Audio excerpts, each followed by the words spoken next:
स्वयंपाक करायच्या अगोदर सोडते बोलले नाही इकडं माव माव माव माव चाललंय. घरच्या लोकांना बिलकुल बसू द्यायचं नाही, एक्सरसाइज करू द्यायचं नाही, खाऊ पिऊ पण द्यायचं नाही, है ना. माझं एक बिल्ला आहे, नानू नाव आहे त्याचं. चाललंय माव माव, त्याला दार ओपन पाहिजे, थोडंसं खेळायचंय त्याला बाहेर. 2च मिनिटं पिल्लू, मला एकच खजूर खाऊ दे. तर किती जरी काय झालं तरी हेल्थची काळजी आपण सोडायची नाहीये. मस्त खजूर आहे. तर अरे परमेश्वर,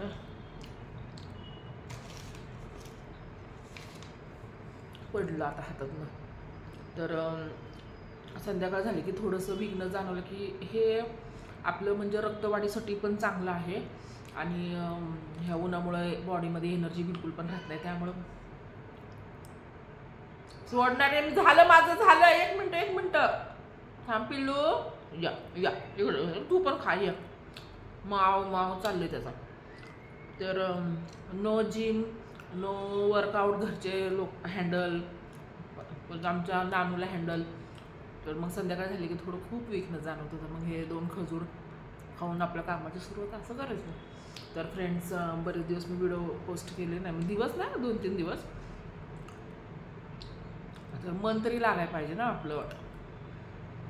आपण आता भारतात राहतोय, आपण पण थोडं सपोर्ट म्हणजे नाही का, त्यासाठी बिलकुल पण मन होत नव्हतं की व्हिडिओ वगैरे पोस्ट करावे. आता सगळं ठीक आहे, वातावरण वगैरे, म्हणून थोडंसं पोस्ट चाललं आहे. देवापुढं तीच प्रार्थना होती, सगळे सुरक्षित राहावे आपले सैनिक वगैरे.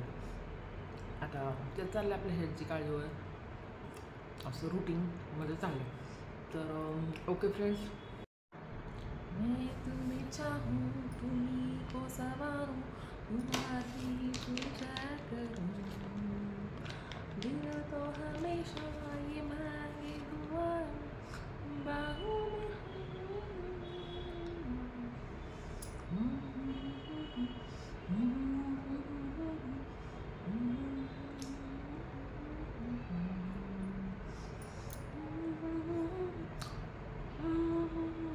या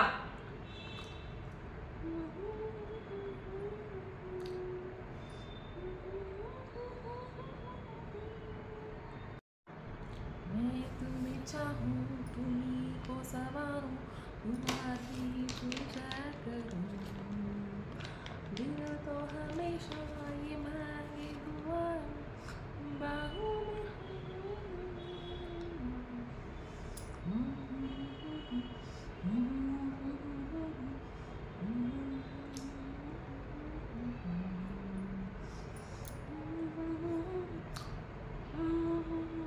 या